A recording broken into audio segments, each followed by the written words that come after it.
오늘 우리에게 주시는 하나님의 말씀은 사도행전 22장 30절부터 23장 11절까지가 되겠습니다. 사도행전 22장 30절부터 23장 11절 말씀이 되겠습니다.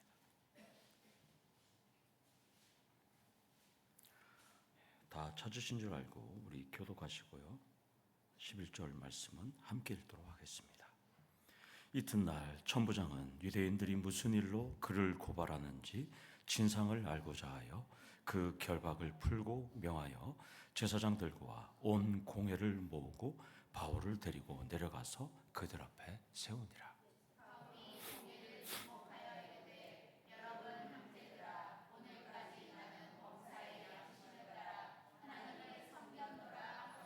대제사장 아나니아가 바울 곁에 서 있는 사람들에게 그 입을 치라 명하니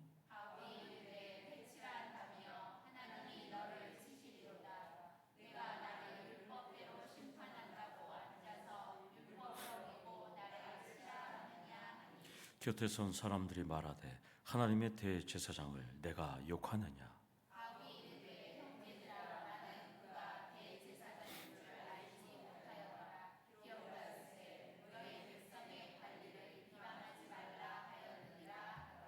바울이 그중 일부는 사두개인이요 다른 일부는 바리새인인 줄 알고 공회에서 외쳐 이르되 여러분 형제들아 나는 바리새인이요 또 바리새인의 아들이라 죽은 자의 소망 곧 부활로 말미암아 내가 신문을 받노라.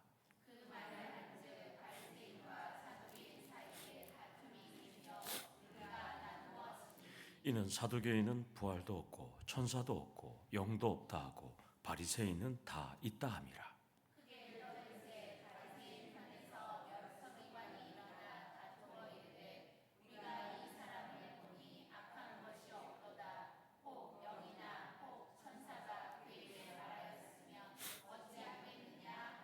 큰 분쟁이 생기니 천부장은 바울이 그들에게 찢겨질까 하여 군인을 명하여 내려가 무리 가운데서 빼앗아 가지고 영내로 들어가라 하니라. 그날 밤에 주께서 바울 곁에 서서 이르시되 담대하라. 내가 예루살렘에서 나의 일을 증언한 것 같이 로마에서도 증언하여야 하리라 하시니라. 아멘. 우리 옆에 계시면 인사하겠습니다. 사랑합니다. 축복합니다. 인사하겠습니다. 사랑합니다. 축복합니다. 아멘. 아멘. 예. 인생을 우리는 흔히 마라톤에 비유합니다. 이유는 우리 인생도 마라톤의 42.19km와 같이 긴 여정을 우리도 달리기 때문입니다. 때로는 수많은 난간을 만나기도 하고 때로는 오르막길도 만나기도 하고 때로는 내리막길도 만나기도 합니다. 또 반듯한 직선 코스도 있고 또 구불구불하고 돌아가는 코스도 우리도 있습니다. 중요한 것은 인생 마라톤을 살 때 목표 지점까지 우리는 끊임없이 포기하지 않고 계속 달려가셔야 한다는 것입니다. 바울도 세계 선교라는 이 마라톤을 지금 뛰고 있습니다. 그런데 결과는 감금이었습니다. 감금. 모든 게 끝난 것 같은데 이제 감금됐으니까 더 이상 복음을 전할 수 없는 것 같은데 어떻게 주님께서 우리 바울에게 은혜를 주고 계속해서 달릴 수 있는지 오늘 한번 은혜를 나누도록 하겠습니다. 우리의 인생 마라톤도 다양한 상황과 환경 속에서 또한 좌절도 경험하고 여러 가지 실패도 실수도 경험하겠지만 오늘 바울은 그런 실패와 실수와 같은 상황 속에서도 하나님께서 지금 은혜로 이끌어가는 것을 우리는 볼 수 있습니다. 오늘 이 말씀을 통해서 우리도 인생 마라톤 속에서 어떻게 살아가도록 결단하는 시간이 되시기를 소망합니다. 바울이 예루살렘 성전을 찾았다가 감금되었던 두 번째 이야기가 오늘 내용이 되겠습니다. 로마 군대 루시아 천부장은 진상 규명을 위해서 바울을 유대의 법정인 사내드린 공회에 세웁니다. 사내드린 공회의 의장은 여러분도 알다시피 대제사장이 공회의 의장이 됩니다. 그리고 대제사장들, 다른 대제사장들과 또 서기관들과 율법학자들이 이제 70명의 공회원으로 구성되어 있어요. 그래서 총 71명의 공회원들이 지금 다 모여 있고 그 앞에 지금 사도 바울이 서 있습니다. 유대 자치 정부의 종교, 정치, 사회 모든 권력을 갖고 있는 이 공회 앞에 지금 있습니다. 이들이 지금 진상을 알려고 했던 것은 사도행전 21장 28절에 말씀했던 것처럼 우리 백성과 율법과 성전을 비방하는 가르침을 전하는 혐의로 지금 바울이 그 앞에 있는 겁니다. 그리고 최근에는 성전까지 이방인을 데리고 와서 지금 더럽혔다는 혐의까지 플러스 시켜서 지금 이들은 그를 죽이려고 하고 있습니다. 천부장 루시아는 바울이 로마 시민권자이기 때문에 죽일 수 없고 또 재판을 받아야 되기 때문에 지금 사울의 죄를 들어보니 유대인들의 율법과 성전에 관한 문제니까 지금 산헤드린 공회에 잠깐 보내서 청문회를 하는 거예요. 어떤 내용인지 듣고 확인하려고 하는 겁니다. 학자들은 산헤드린 공회가 열린 곳을 두 가지로 추정합니다. 하나는 예루살렘 성벽 서쪽 성벽 밑에 있는 산헤드린 회의실로 보기도 합니다. 그러나 지금은 이제 다 무너졌기 때문에 성벽만 조금 남아 있기 때문에 당시에는 무너지지 않았기 때문에 서쪽 성벽으로 추정해요. 또 하나는 지금 사도 바울이 감금됐던 북쪽 성전 북벽에 있는 안토니아 요새로 보고 있습니다. 오늘 보면 30절에 결박을 풀었다라고 하는 것을 보면 어떤 학자들은 안토니아 요새에서 청문회가 진행되기 때문에 결박을 풀었다. 그러니까 가까운 거리니까 바로 풀었다. 그래서 어떤 분들은 안토니아 요새로 보는 분들도 있어요. 근데 여기서는 중요한 것이 장소가 아니에요. 오늘 바울 한 사람 때문에 유대의 최고 권력자 71명이 모였다는 거예요. 그들은 모여서 이제 예수님처럼 죽이려고 해요. 그런데 그 듣보잡 바울 한 명 때문에 그들은 지금 다 모였어요. 하나같이. 이 소집된 이유는 하나님의 뜻과 계획이었어요. 감금되어서 그냥 죽게 되거나 아니면 감옥에 가 있거나 아니면 국외로 추방하면 되잖아요. 그런데 지금 하나님은 유대 최고 지도층 앞에서 예수를 담대하게 전하도록 이끄셨어요. 사도 바울은. 이것을 보면 하나님께서 계획하신 바울에 대한 세계 선교의 마라톤은 아직 끝나지 않았다는 거예요. 감금된 것 같지만 체포되고 감금되어도 바울의 복음 전도는 현재 진행형이라는 것입니다. 그렇다면 여러분들의 인생에서도 내가 계획한 모든 것들이 끝난 것 같고 내가 준비했던 모든 것이 좌절을 맞고 실패를 맞고 또 절망과 또한 답답한 상황이 우리에게도 일어날지라도 우리도 내 인생 마라톤이 현재 진행형이라는 것입니다. 분명히 사도 바울처럼 상처도 받고 절망도 없고 좌절도 받아요. 쉽게 우리는 포기하지 마셔야 되는 것이죠. 지난주인가요? 지난주인가요? 정신병을 앓는 18살짜리 여자 고등학생이 그 빌딩 건물에서 투신을 해서 자기 혼자 죽으면 되는데 가족들 지나가는 그 가족들을 떨어져 갖고 그 둘도 다 죽었잖아요. 자기 혼자 죽어도 그것도 그렇지만 왜 남의 끝까지 그렇게 피해를 주냔 말이에요. 멀쩡한 고등학생과 엄마가 또 그렇게 큰 사고를 입었잖아요. 여러분들도 우리도 좌절과 절망과 질병은 충분히 있을 수 있어요. 우울증도 올 수 있고요. 공황장애도 올 수 있고요. 조울증도 올 수 있어요. 제 직장 선배는 조울증이 와서 아내가 막 말리는데도 창문에 들고 뛰어내리려고 그래요. 좋으니까. 조울증이 더 무서워요. 우울증보다.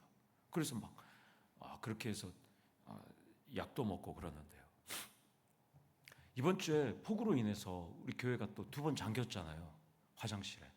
화장실 물이 역류해서. 근데 기쁜 마음으로 치웠어요. 또 침수가 될 수 있잖아요.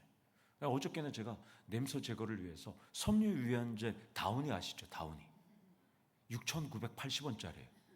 그거 사갖고 기쁜 마음으로 청소 다 하고 한번 지금 화장실 가보세요. 꽃향기가 진동을 하고 있어요. 다운이를 사용한 이유는 제가 마트 가서 이렇게 봤어요. 봤더니까 7일간 향기가 유지된다는 거예요. 그래갖고 사갖고 쫙 했더니 향기가 지금 쫙 하고 있어요.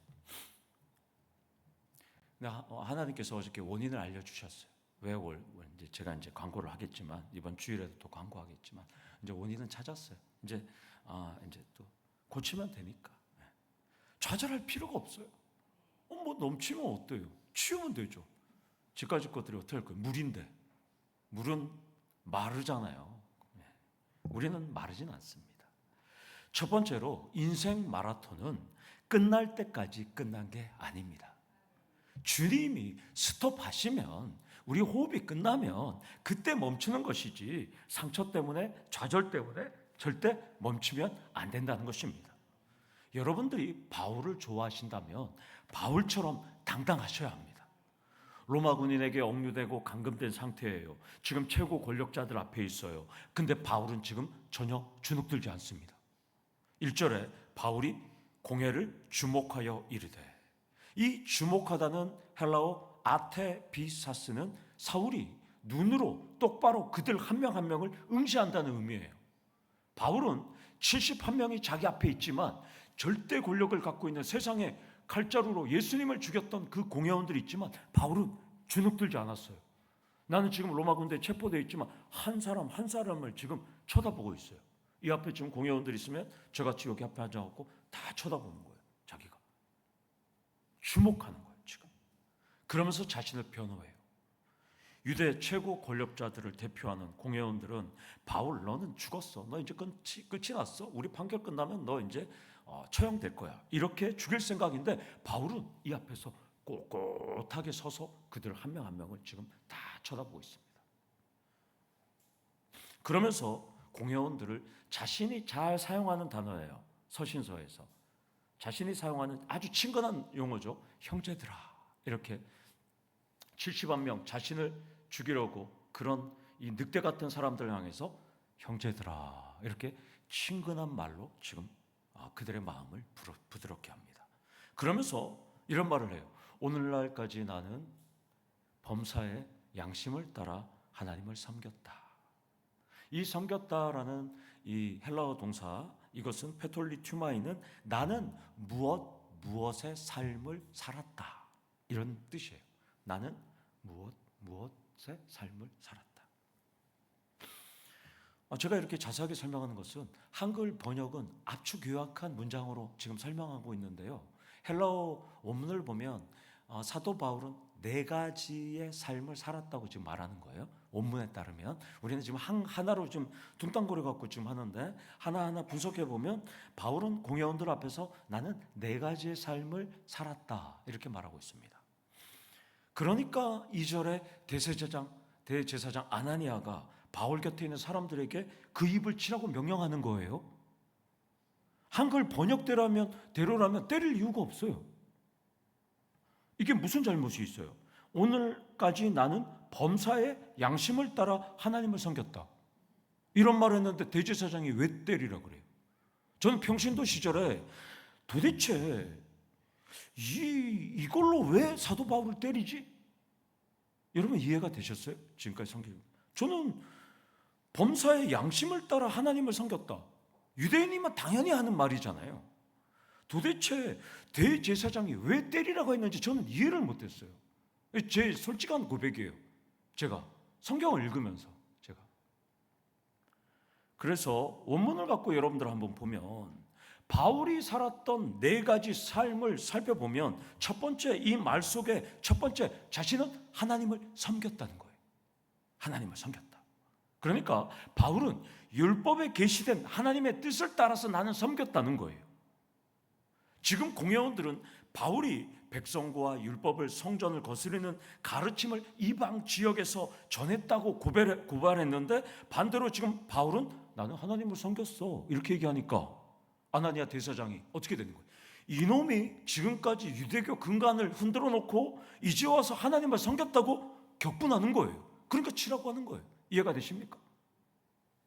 두 번째로 오늘 사도 바울의 이 고백 속에서 우리가 살펴볼 것은 인생의 마라톤의 섬김의 시작과 끝은 오직 하나님이 되셔야 한다는 것입니다.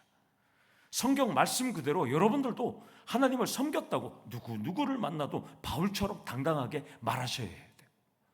저는 제 인생은 하나님을 섬겼어요. 예수를 섬겼어요. 바울이 살았던 네 가지 삶, 두 번째는 이 문장 속에서 양심을 따라 살았다는 거예요. 양심을 따라서. 양심을 따라 이 시네이 데세이라는 이 헬라어는 율법의 기준을 따르며 살았다는 거예요. 바울 나는 율법의 기준 그대로 저는 살았어요. 그러니까 이것을 우리말로 하면 바울은 생각과 말과 행동에서 일관성 있게 나는 지난 50여 년 이상을 율법에 따라서 나는 살았어 라고 지금 고백하는 거예요. 이러니까 아나니아 대제사장이 벌떡 뜰 수밖에 없어요. 율법을 어기고 성전을 비방하고 성전을 더럽혔다는 혐의로 왔는데 자기는 지금 율법을 지키면서 살았다는 거예요. 일관성 있게. 그러니까 대제사장이 옆에 있는 사람 보고 야, 저 이상한 말 하네. 고발을 지금 부인하는 거잖아요. 그러니까 때리라는 거예요. 바울의 선교 기간을 학자들은 한 15년 이상으로 봅니다. 1차, 2차, 3차. 그동안 사도 바울은 디아스포라 지역의 회당들을 다니면서 유대교 근간을 다 흔들어 버렸어요. 그런데 일관성 있게 자신은 율법대로 살았다고 말해요. 그러니까 대제사장이 펄쩍 뛸 수밖에 없는 것이죠. 그러면 여기서 우리가 나누어야 될 세 번째 깨달음은 인생 마라톤은 일관성이 있어야 합니다. 조령묘계, 조령석계가 되지 말라고, 조변석계가 되지 말라고 주일 오후 때 제가 나눴잖아요. 바울처럼 생각과 말과 행동에서 여러분들은 일관성 있게 사셔야 되는 거예요. 예수의 제자들은 일관성이 있어야 됩니다. 그래야 사람들이 마음을 맡깁니다.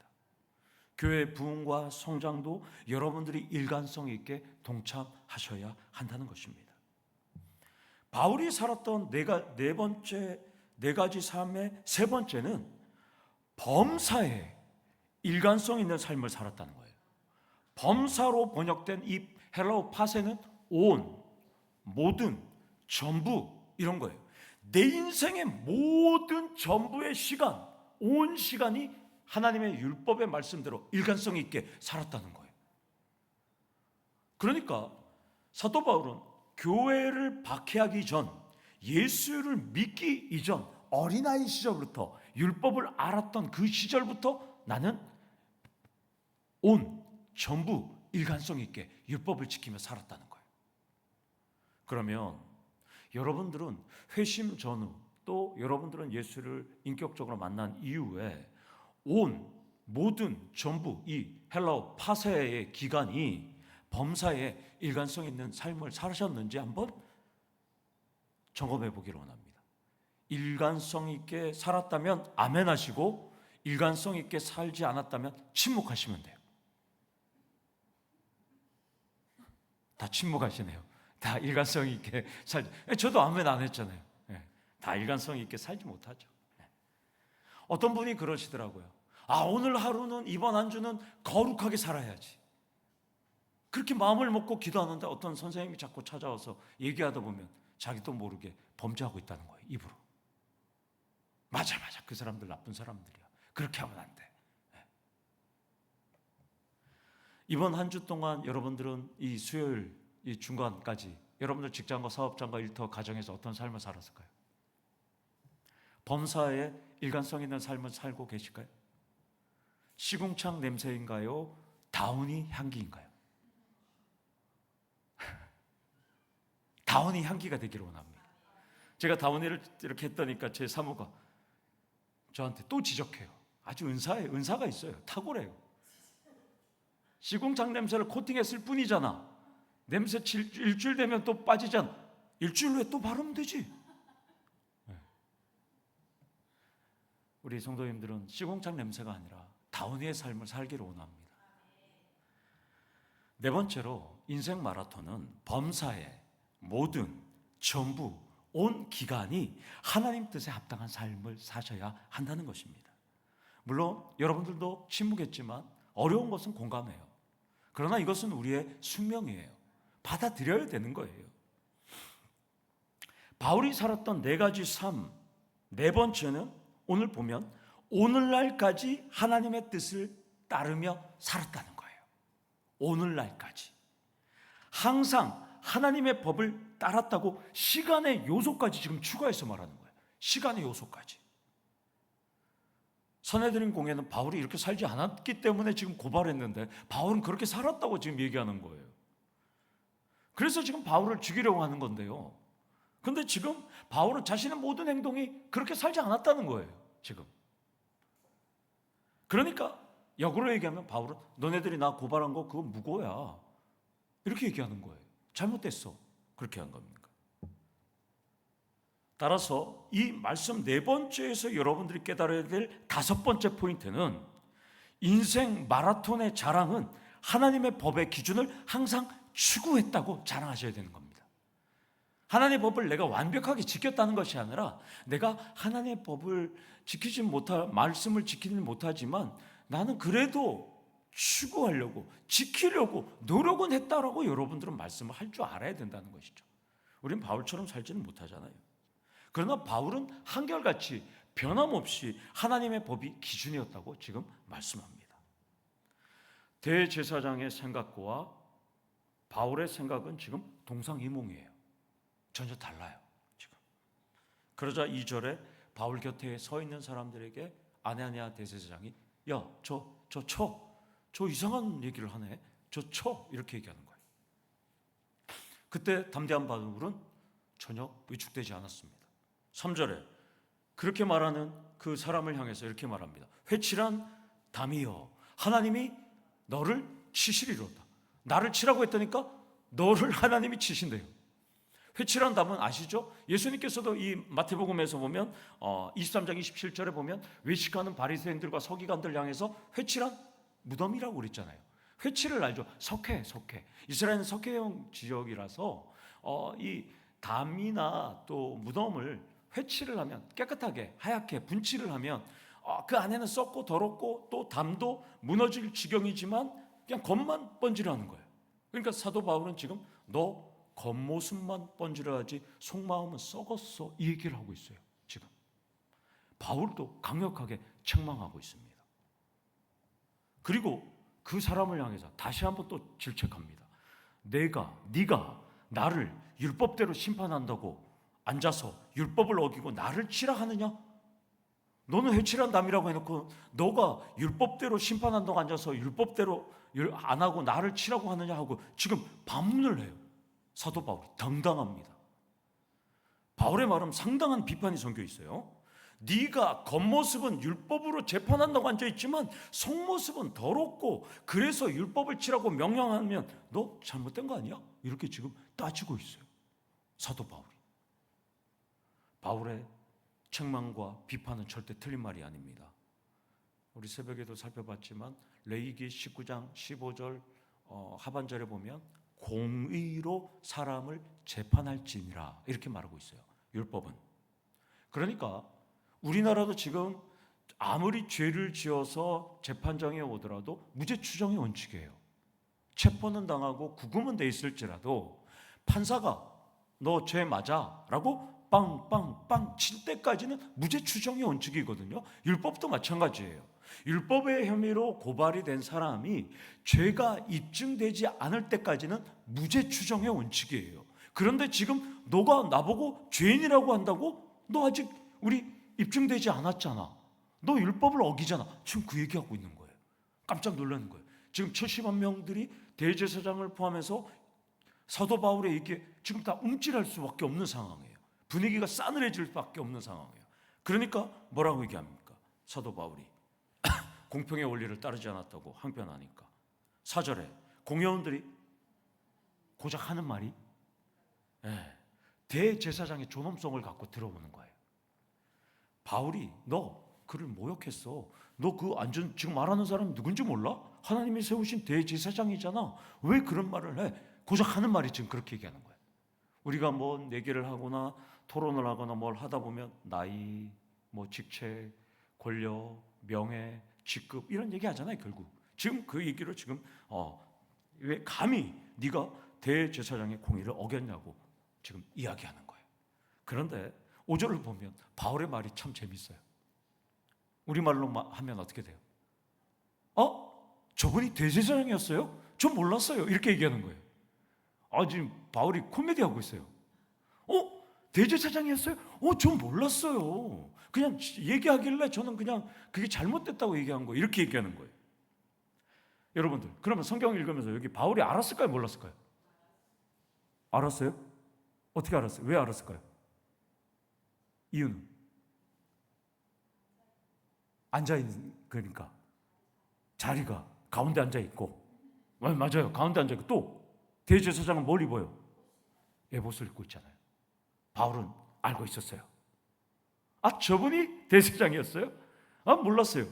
가운데 앉아있잖아요. 바울이 구전에 의하면 눈병, 안지를 앓고 있다고 우리 알고 있잖아요.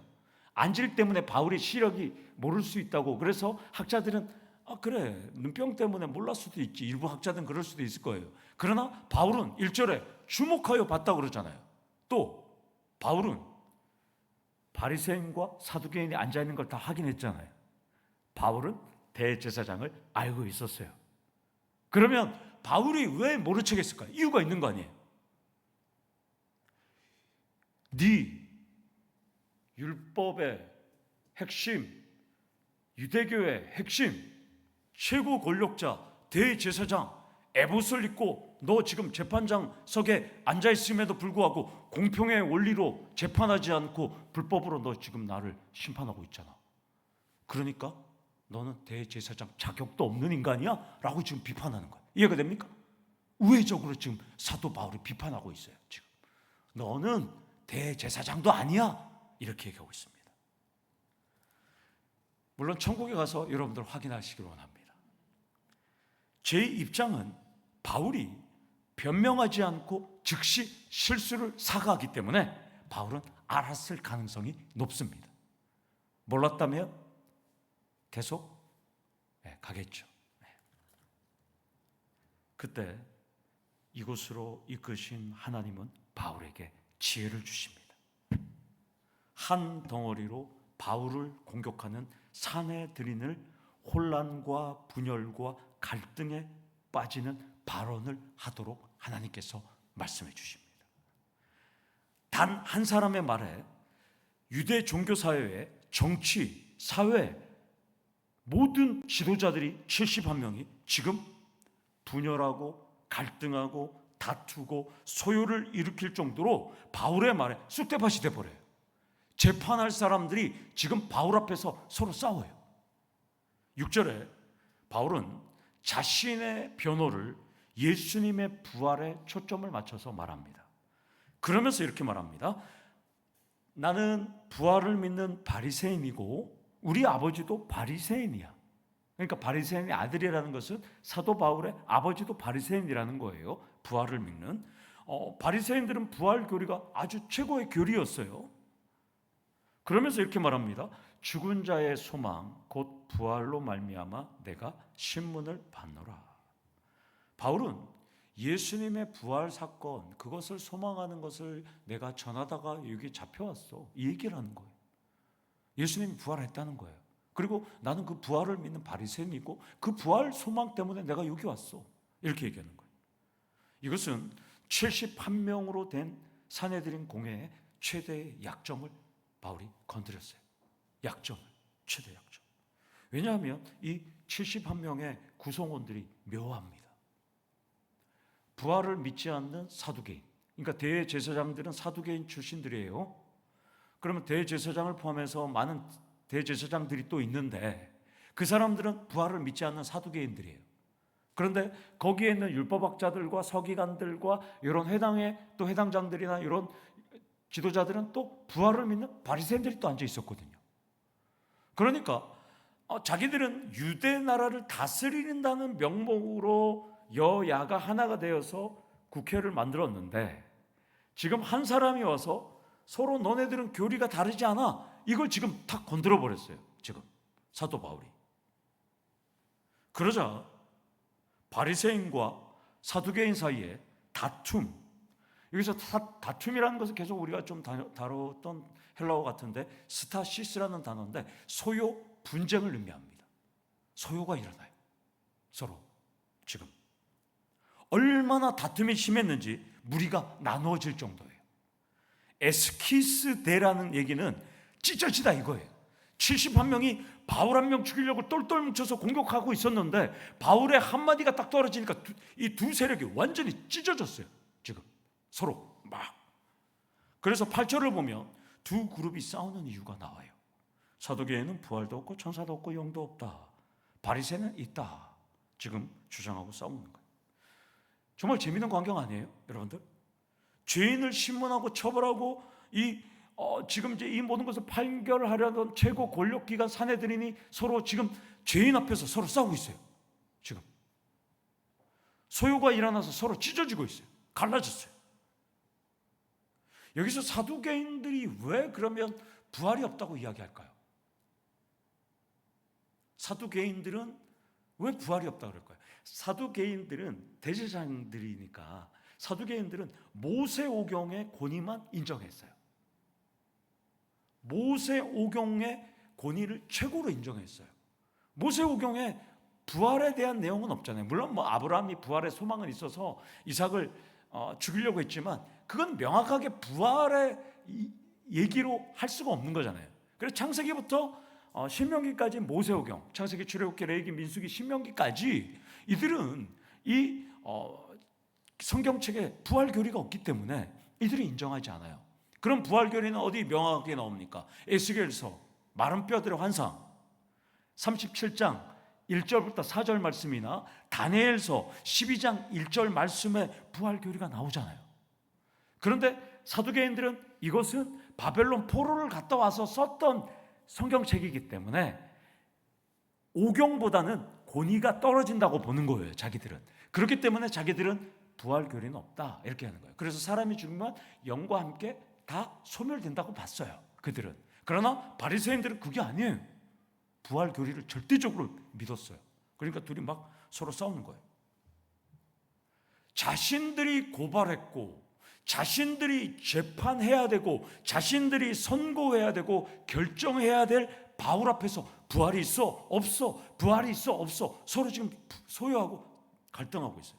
어처구니 없는 천국이 벌어지고 있습니다. 이것을 여러분들 한번 상상해 보세요. 현대의 법정으로 설명드리면 대법원에 가면 우리나라에 대법관이 14명이 있어요. 대법관이 14명이 있는데 판결을 앞두고 자기들이 이 참관인들, 법정에 나오는 방청객들 앞에서 14명이 싸우는 거예요. 두 표로 나눠져 갖고. 얼마나 재밌겠어요. 지금 그런 상황이에요. 지금 서로 멱살을 잡고.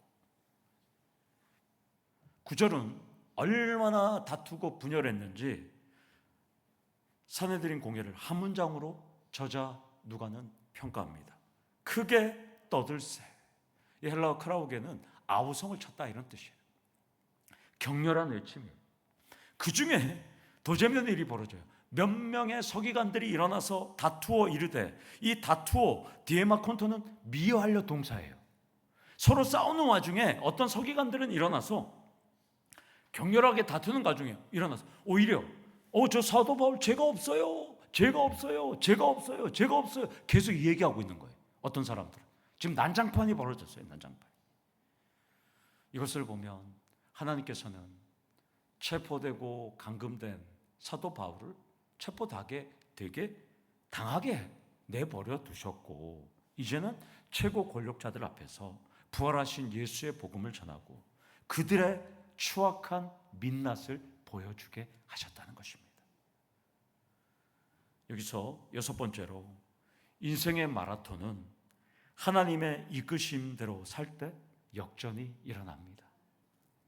10절에 큰 분쟁이 생기니까 천부장은 바울을 데리고 나갑니다. 청문회를 통해서 이야기를 들으려고 했다가 70만 명이 싸움을 해서 아무런 결론도 못 내리고 그냥 바울을 데리고 나와요. 그래서 천부장은 병사들에게 세 가지 명령을 내립니다. 세 가지 동사가 나와요. 얼마나 급박했는지 내려가서 빼앗아서 데리고 가라. 하나님은 사명을 감당한 바울이 털끝 하나 다치지 못하도록 로마 군대를 통해서 보호해 주셔요. 참 은혜롭지 않아요? 하나님은 세상의 권력, 세상의 행정, 세상의 군대로 보호해 주신다는 거예요.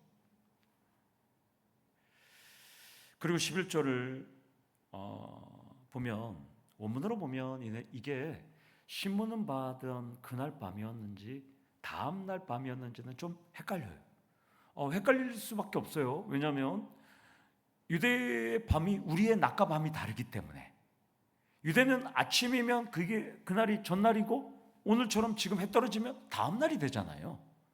그렇기 때문에 아침에 재판을 받고 청문을 받았고 그날 저녁은 다음 날이 되니까 그럴 수도 있어요. 그렇게 중요한 건 애매한데, 주님은 하루를 마감하는 그 밤에 나타나셔서 바울의 소명을 다시 한번 알려주십니다. 담대하라. 로마에서도 지금처럼 증언해야 한다. 그러니까 하나님은 바울을 체포 감금당하게 한 것은 최고 권력자들 앞에서 예수의 복음을 전하기 위함이라는 것입니다. 결국 벨리스 총독한테도 전하고 또 헤롯 왕한테도 전하고 또 로마 황제에게도 전하게 됩니다.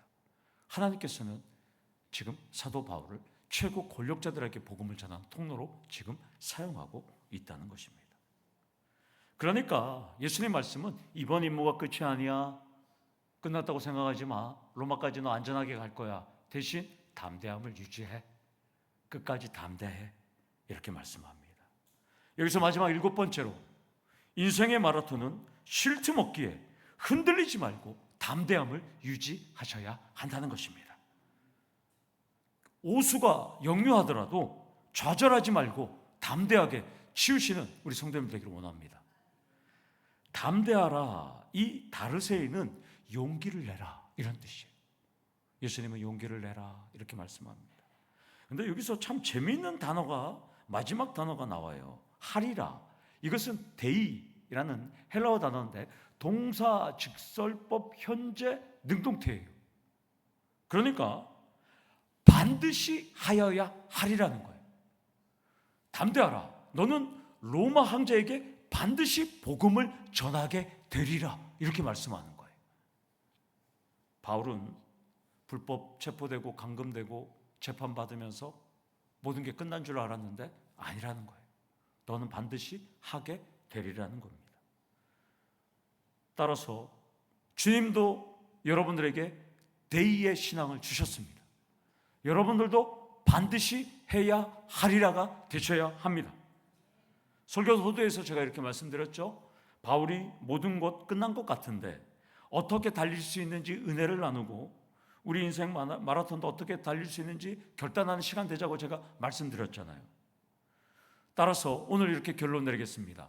주님께서 맡겨주신 여러분들의 인생, 가정, 사업장, 일터, 교회를 담대하게 반드시 하여야 하리라는 대의의 신앙으로 살아가시고, 그때 여러분들이 실천할 때 여러분들의 모든 소망이, 모든 결실이 이루어지는 놀라운 축복과 기적이 일어나기를 간절히 축원합니다. 아멘. 우리 다 같이 기도하시겠습니다. 하나님 아버지, 우리도 바울처럼 모든 것을 잃고 모든 어려움 속에 있는 것 같지만 우리의 소망은 담대함으로, 대의의 신앙으로, 반드시 해야 하리라의 신앙으로 살아갈 수 있는 우리 성도님들 될 수 있도록 은혜 내려 주시옵소서. 어떠한 좌절과 고난과 또한 실패가 우리 앞에 있을지라도 이겨내는 우리 성도님들 될 수 있도록 하나님, 오늘의 이 복음을 나의 복음으로 받아들이고 달려가는 우리 성도님들 될 수 있도록 은혜 내려 주시옵소서. 예수님의 이름으로 기도드리옵나이다. 아멘.